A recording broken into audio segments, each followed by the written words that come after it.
Hello aspirants, welcome to the UPSc Vidyalaya YouTube channel.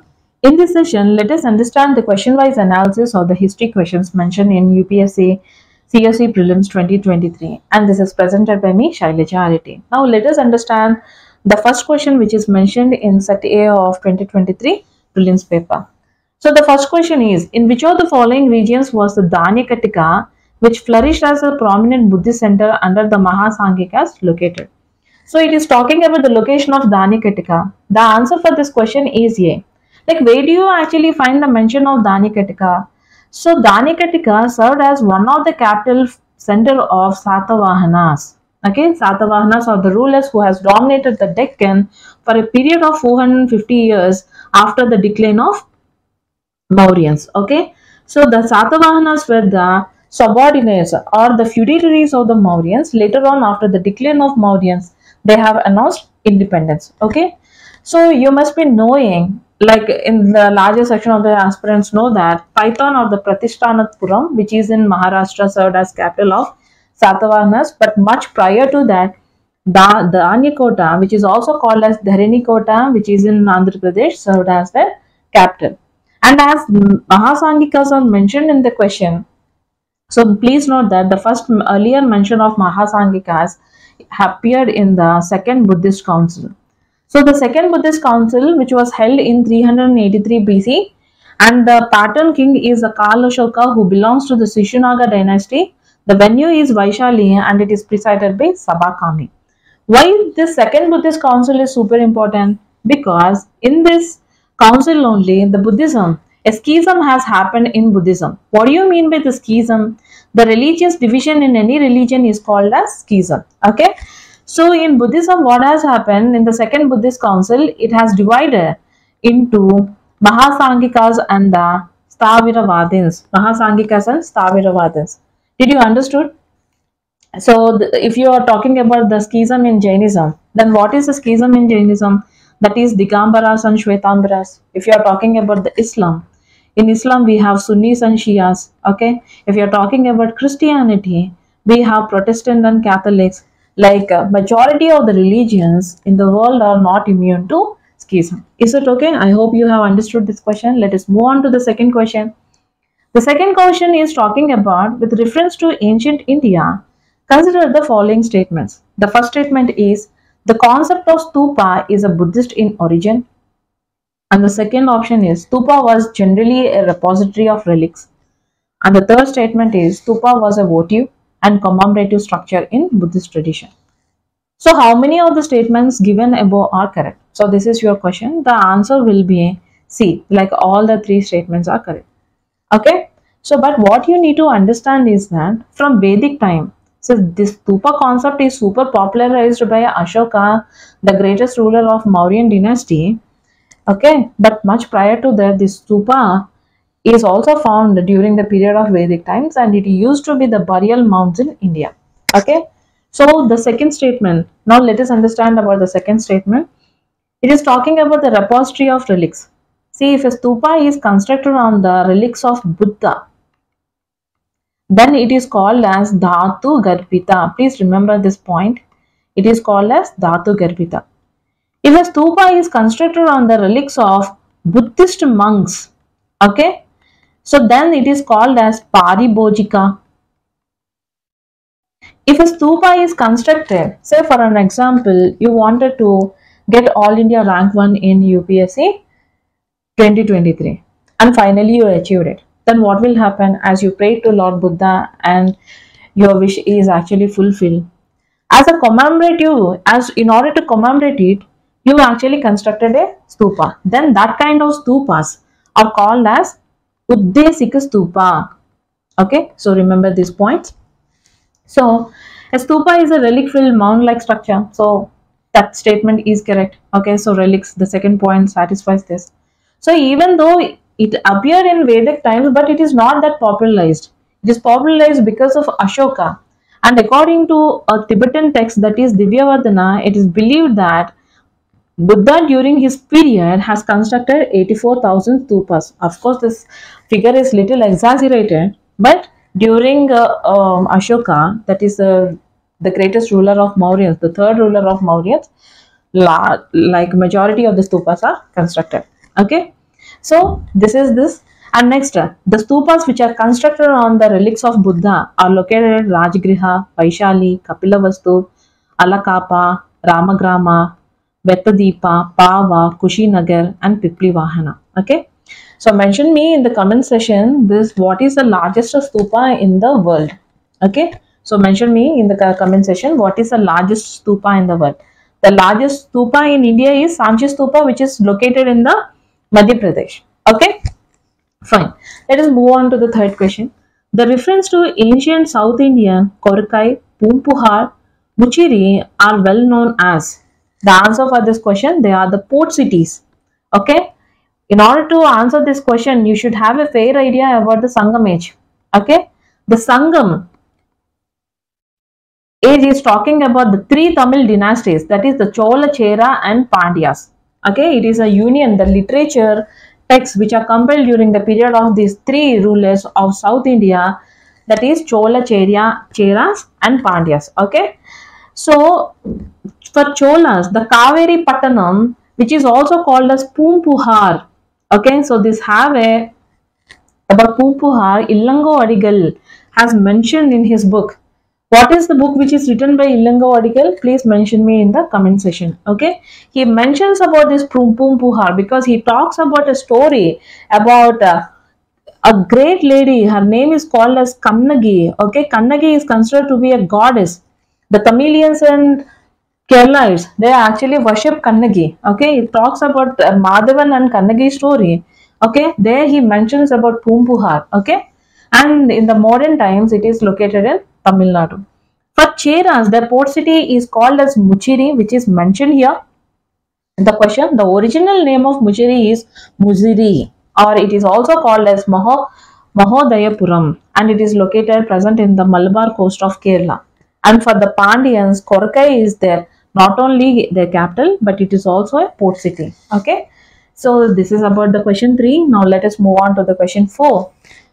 The question 4 is talking about which of the following explains the practice of Vatta Kirutal. Okay, Vatta Kirutal as mentioned in the Sangam poems. So from Sangam age, we got 2 questions. So the options here, they are like 4 options and the option D is correct. What is the D option is talking about?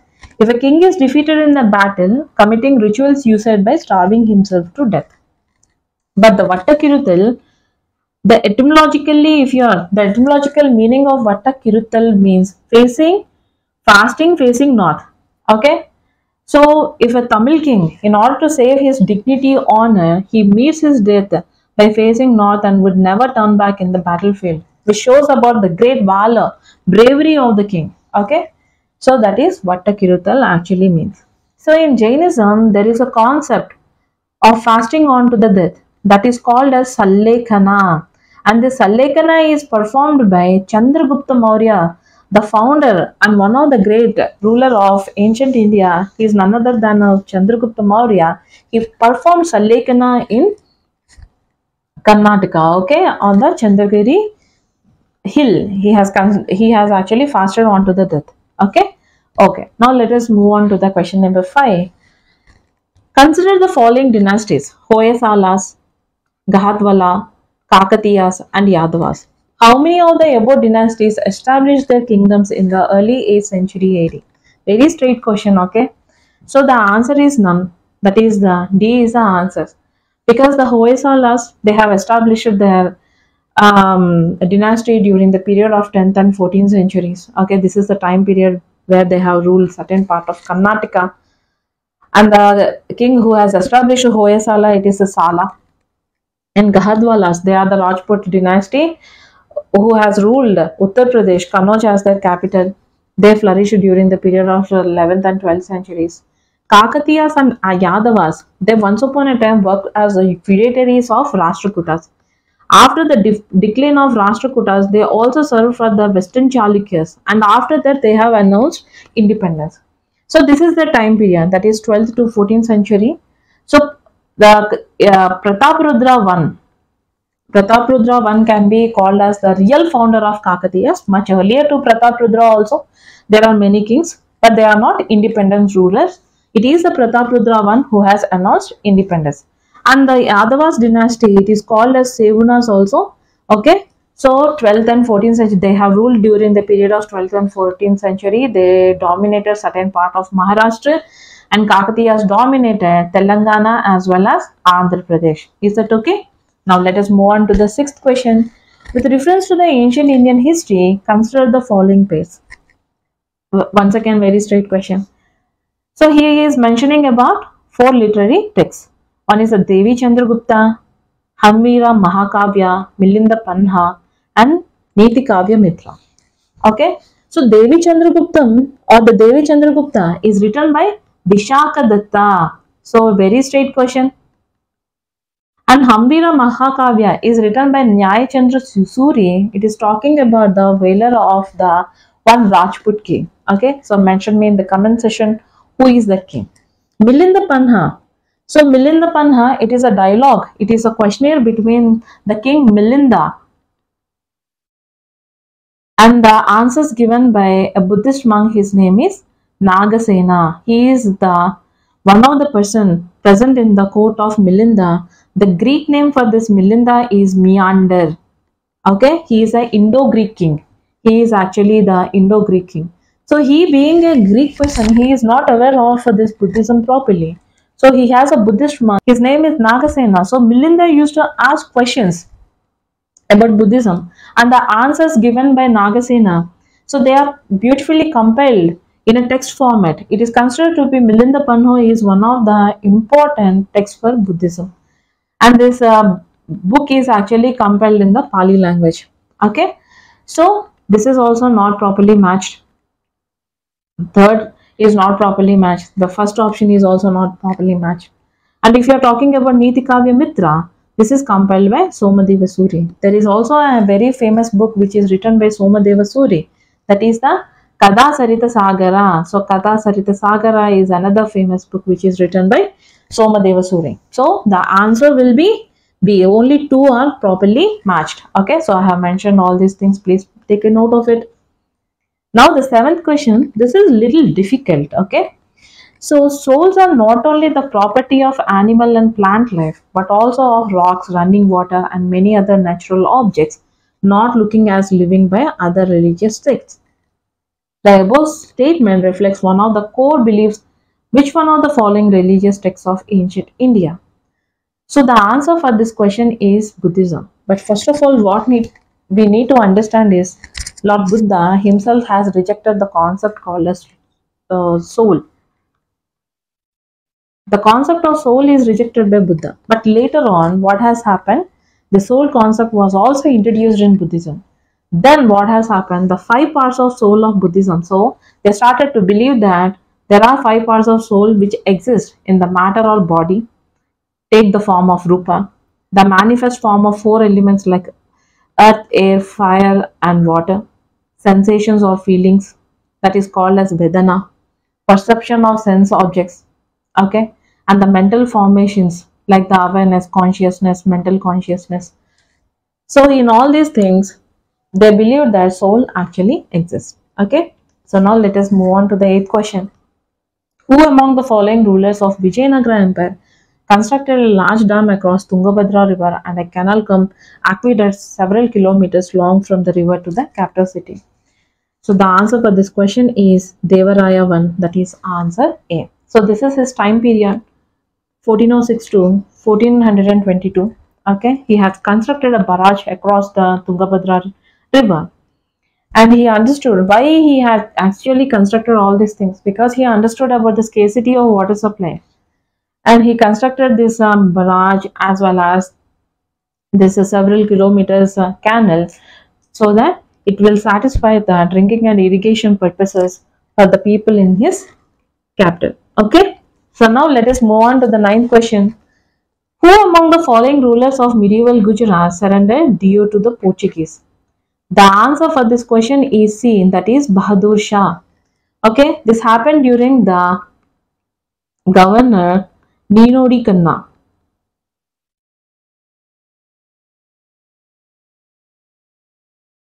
Okay, so Ninodi Kanna is the one who has murdered Gujarat Sultan. He is none other than Bahadur Shah. So he is one of the governor of Portuguese. Okay. So the answer is Bahadur Shah.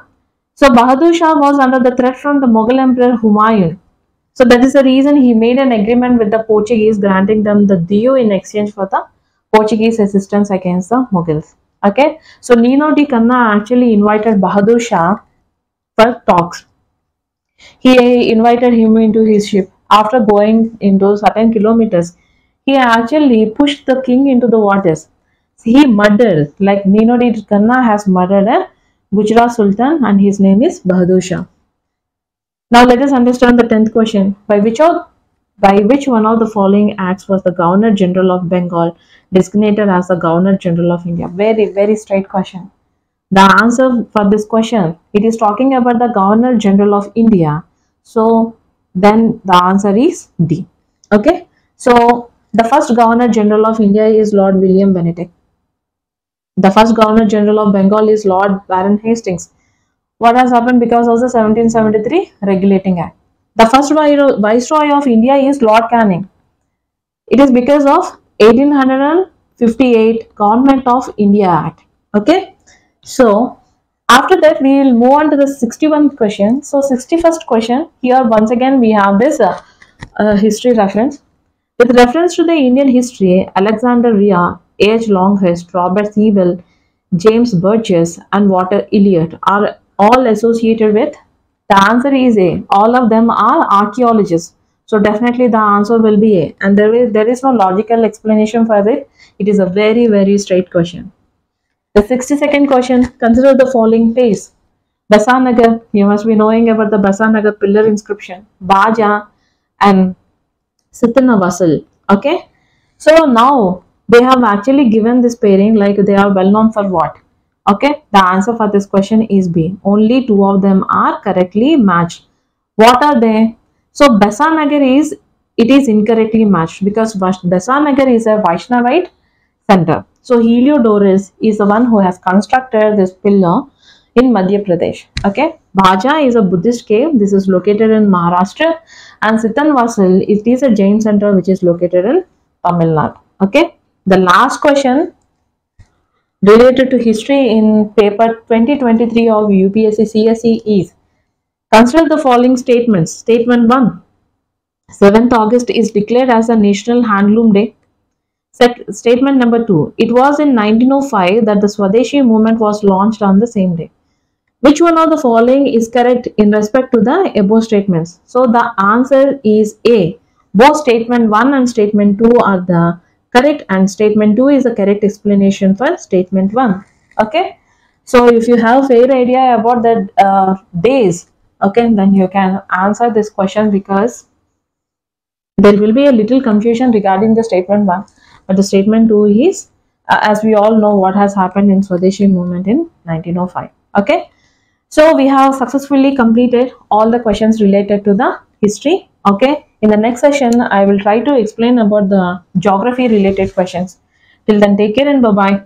So if you like our video, do like, share and subscribe and hit the bell icon so that whenever we are uploading the video, you will get notifications. Okay, we will meet in the next session. Till then, take care and bye-bye.